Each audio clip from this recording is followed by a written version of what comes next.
चलो सम नंबर 7 सातमो सम पेला ध्यानथी आपणे सम वांचवो पड़शे। एक कंपनी प्लायवुड मांथी बे प्रकारनी नावीन्य भरी स्मरणिका નું ઉત્પાદન કરે છે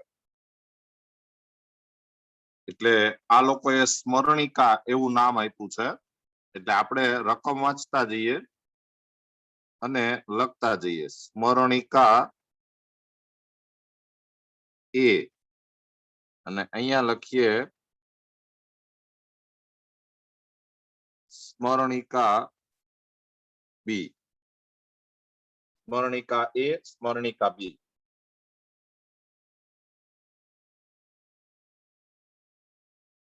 પછી અહીંયા આપણે લખીએ કટિંગ એટલે કાપવાનો સમય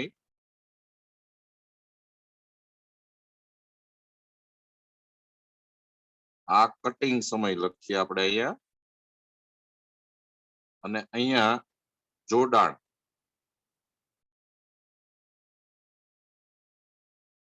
અહીંયા આપણે કટિંગ લઈએ અહીંયા જોડાણ એસેમ્બલિંગ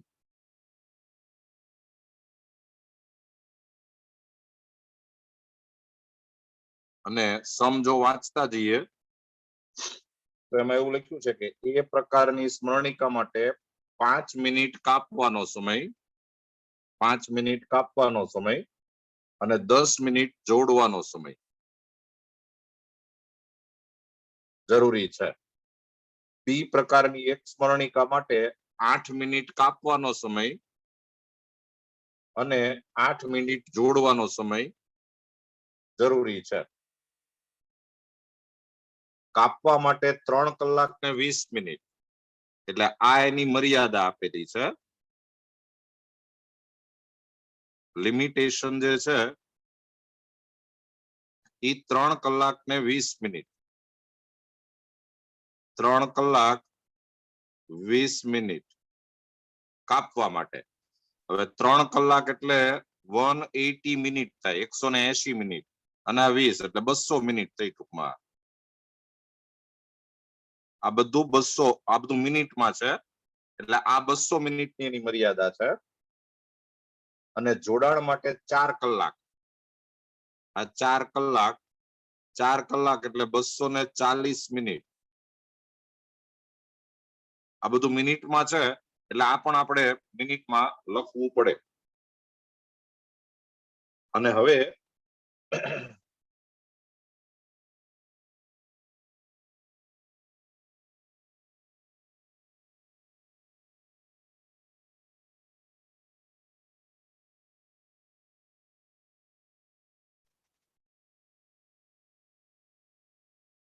આગળ જો આપણે સમ વાંચીએ એ પ્રકારની સ્મરણિકા માટે 5 રૂપિયા અને બી માટે 6 રૂપિયા નફો મળે છે એટલે હજી આપણે આ ટેબલ આગળ વધારીએ તો અહીંયા નફો એ પ્રકારની સ્મરણિકા છે એમાં 5 રૂપિયા નફો મળે બી પ્રકારની જે છે એમાં 6 રૂપિયા નફો મળે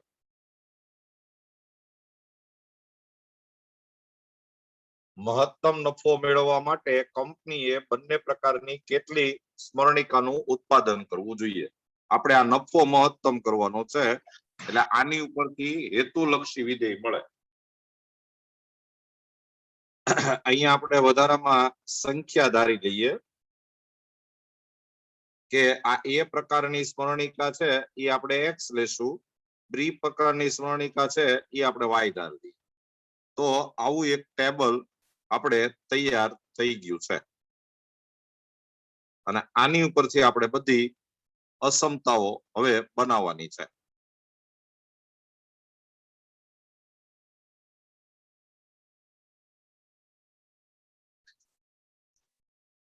આ ટેબલ તૈયાર થઈ ગયું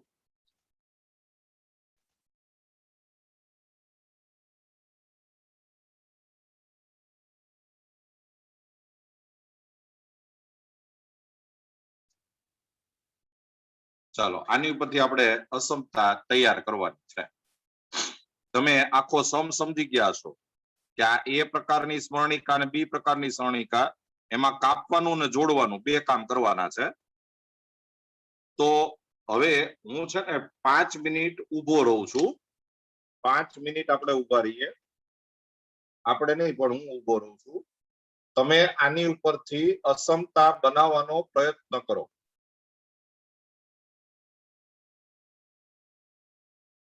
ચાલો હવે હું લખું છું. તમે આમ બનાવેલું હોવું જોઈએ. આ સ્મરણિકાની સંખ્યા છે એટલે x greater than or equal to 0, y greater than or equal to 0. આ બે તો ખરું જ. બીજું એક સ્મરણિકા બનાવો, એક સ્મરણિકા તો કાપવાનો સમય 5 મિનિટ. તો x સ્મરણિકા હોય એટલે આ સમય થાય 5x, આ સમય થાય 8y, અને જે ટોટલ સમય જે છે 5x વત્તા 8y, 5x પ્લસ 8y, એ આ 200 મિનિટ કરતા ઓછું રહેવું જોઈએ એટલે less than or equal to 200. આ ત્રીજું થાય કારણ કે આપણી પાસે સમય એટલો જ છે. પછી એક સ્મરણિકા માટે 10 મિનિટ તો x માટે 10x,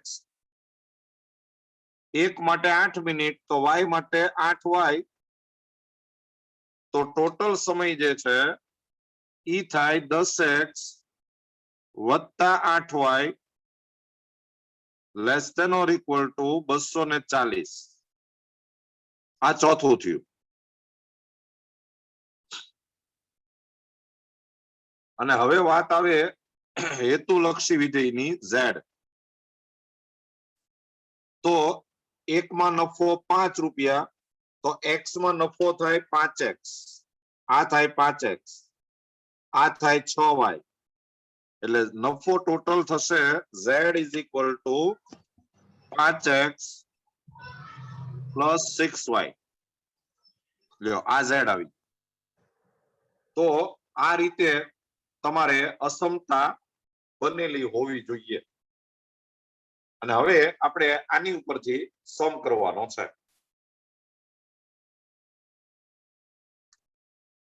હવે આપણી રકમ આમ છે કે x greater than or equal to 0, y greater than or equal to 0, 5x વત્તા 8y less than or equal to 200, 10x વત્તા 8y less than or equal to 240, અને z is equal to 5x વત્તા 6y. આ જે અસમતા આવી છે આ એમાંથી હજી આપણે કઈ કોમન કાઢવું હોય તો કાઢી શકાય એવું છે. બે કોમન કાઢી નાખવું હોય તો આપણે કોમન કાઢી શકીએ. એટલે આ અસમતાને આપણે આમ લખી શકીએ કે 5x વત્તા 4y less than or equal to 120. આવું આપણે કેવું હોય તો કહી શકાય. અને હવે આનો ગ્રાફ દોરવા માટે આપણે તૈયારી કરીએ.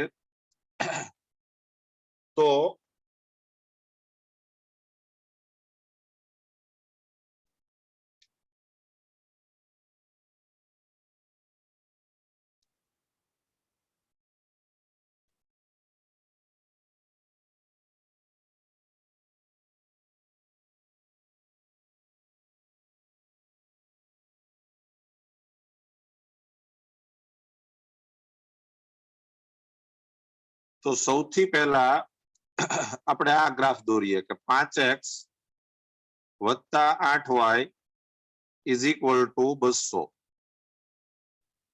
And therefore y is equal to 200 ઓછા 5x ભાગ્યા 8. ટેબલ બનાવીએ.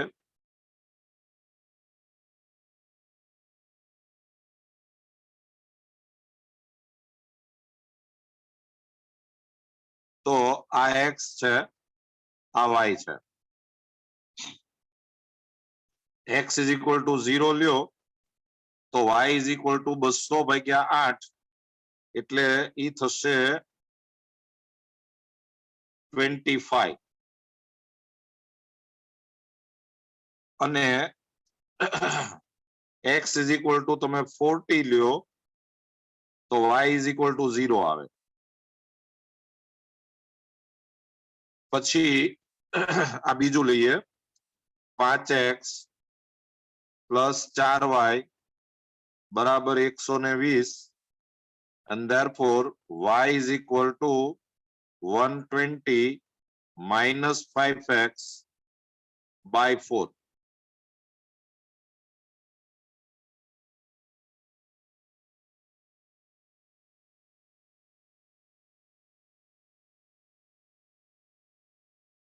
આ x આ y.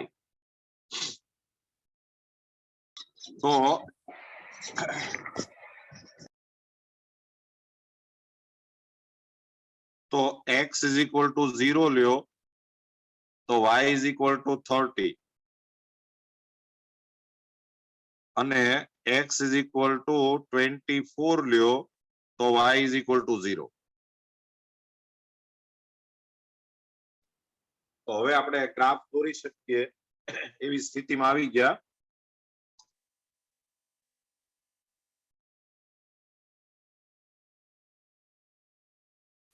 x ઉપર આપણે વધુ 40 y ઉપર 30 એવું જોવે છે. 40 અને 30.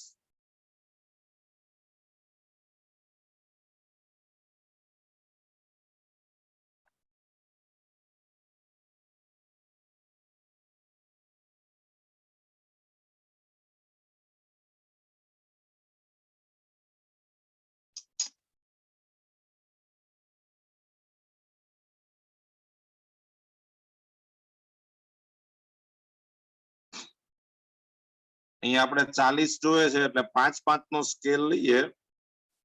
આ 5 5 10 15 20 25 પછી 30 પછી 35 અને 40. અહીંયા પણ 5-5 નો સ્કેલ લઈએ. 5 પછી 10 આ 15 આ 20 આ 25 અને આ 30.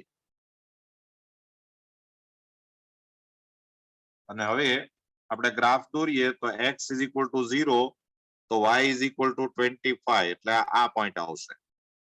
અને x is equal to 40 તો y is equal to 0 એટલે આ પોઈન્ટ આવશે. અને હવે આમાંથી આપણે જો સ્ટ્રેટ લાઈન દોરીએ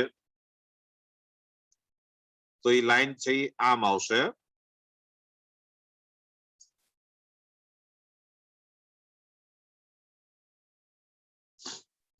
આનું ઇક્વેશન આપણે લખી નાખીએ 5x plus 6y is equal to 200. અને પછી આ 0 0 જો મૂકીએ આપણે ઓરિજિનલ ઇક્વેશનમાં તો આ 0 less than or equal to 200 થાય અને એ સાચું છે એટલે નીચેનો ભાગ આવશે.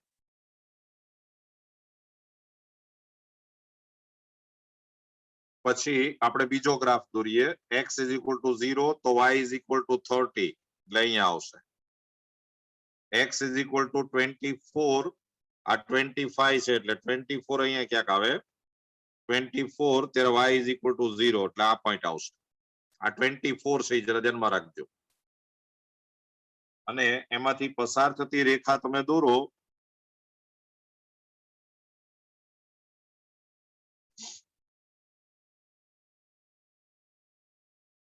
તો એ આમ આવવાની છે.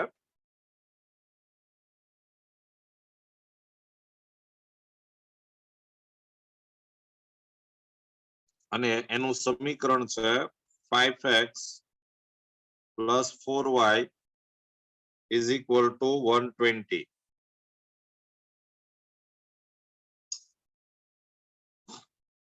એમાં તમે 0 0 મૂકશો તો રિઝલ્ટ આવશે 0 less than or equal to 120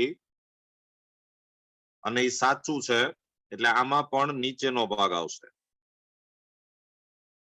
પછી આ x is equal to 0 કહેવાય, આ x greater than or equal to 0, આ y is equal to 0 કહેવાય, આ y greater than or equal to 0. અને હવે તમે બધામાં જો કોમન ભાગનો વિચાર કરશો તો આ છે એ નીચેનો ભાગ, આ પણ નીચેનો ભાગ, આ આમ x greater than or equal to 0 અને y greater than or equal to 0 હોય એટલે આલેખ છે પહેલા ચરણમાં જ આવે, ફર્સ્ટ ક્વોડ્રન્ટ.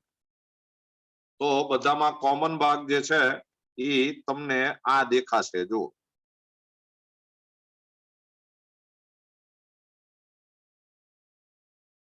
આ બધામાં કોમન ભાગ થયો.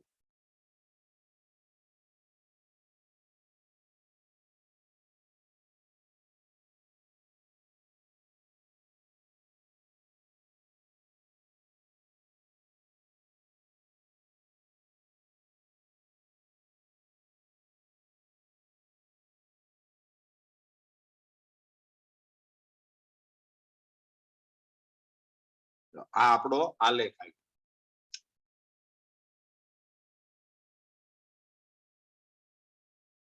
અને હવે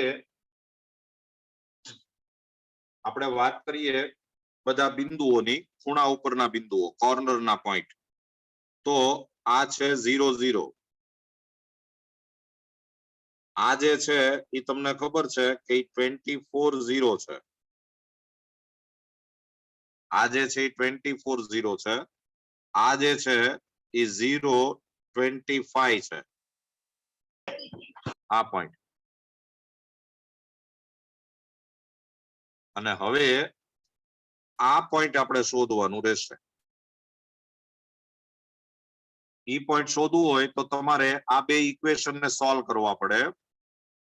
ઇક્વેશન, પહેલું ઇક્વેશન છે 5x plus 8y is equal to 200. અને બીજું ઇક્વેશન છે 5x plus 4y is equal to 120. આ બેને જો તમે સોલ્વ કરો તો આ માઇનસ આપણે લોપની રીતે કરીએ તો આ 5x કેન્સલ થશે એટલે આ થયું 4y is equal to 80. And therefore y is equal to 20. y is equal to 20 આવે. y is equal to 20 આપણે જો આમાં મૂકી દઈએ, y is equal to 20 તમે જો આમાં મૂકો તો આ 20 મૂકો એટલે આ થાય 160. એને આમ લાવો તો 200 minus 160 એટલે 40. તો 5x is equal to 40. તો x is equal to 8 આવે.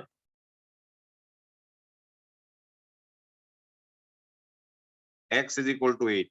એટલે આ જે પોઈન્ટ છે એ 820 આવે. આમ તો આપણે ગ્રાફ છે એ બને એટલો સારો દોરવાની કોશિશ કરી છે. એટલે તમે જોયું હશે કઈ દેખાય જ છે. જુઓ આ y છે 20 અને આ x છે 8 આવે. આ 5 અને 10 ની વચ્ચે એટલે 8. અને હવે આપણે ટેબલ બનાવવું પડશે.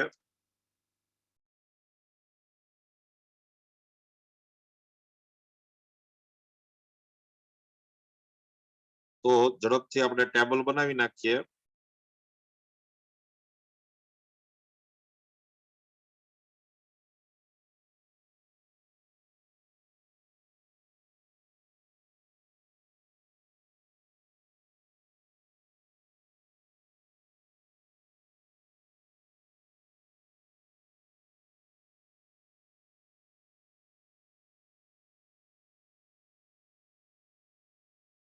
કોર્નર ઉપર 4 પોઈન્ટ છે એટલે એ રીતે તમારે ટેબલ બનાવવું પડે.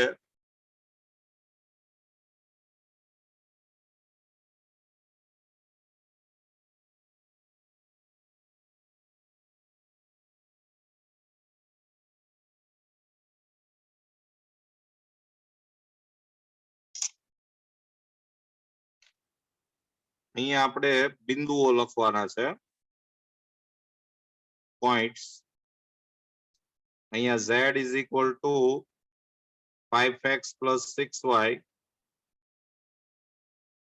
અને અહીંયા આપણે વેલ્યુ લખવાની છે.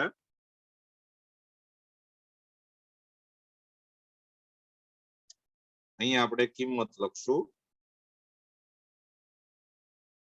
વેલ્યુ.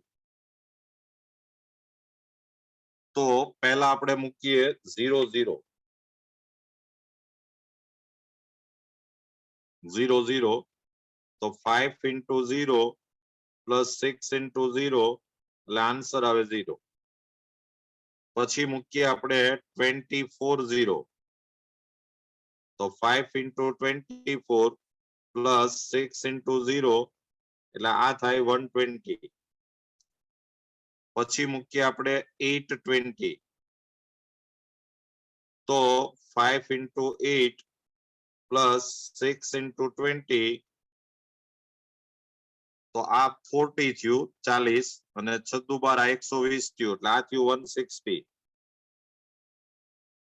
અને પછી મૂકીએ આપણે 025 તો 5 into 0 plus 6 into 25 એટલે આ થયું 150. અને આપણે મહત્તમ કિંમત શોધવાની છે તો આ મહત્તમ કિંમત 160 આવી.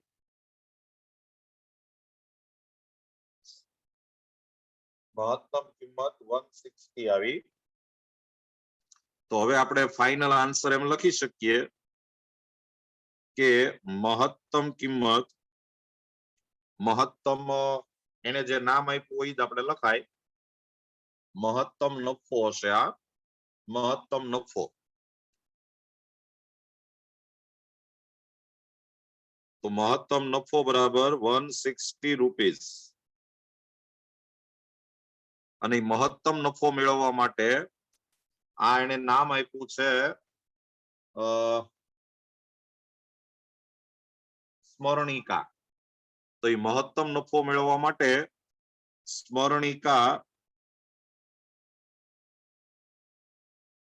એ ની સંખ્યા અને સ્મરણિકા બી ની સંખ્યા એ ની સંખ્યા આપણે x ધારી હતી તો એ x એટલે 8 આવ્યું અને y એટલે 20 આવ્યું. તો આપણો આ ફાઇનલ આન્સર આવી ગયો.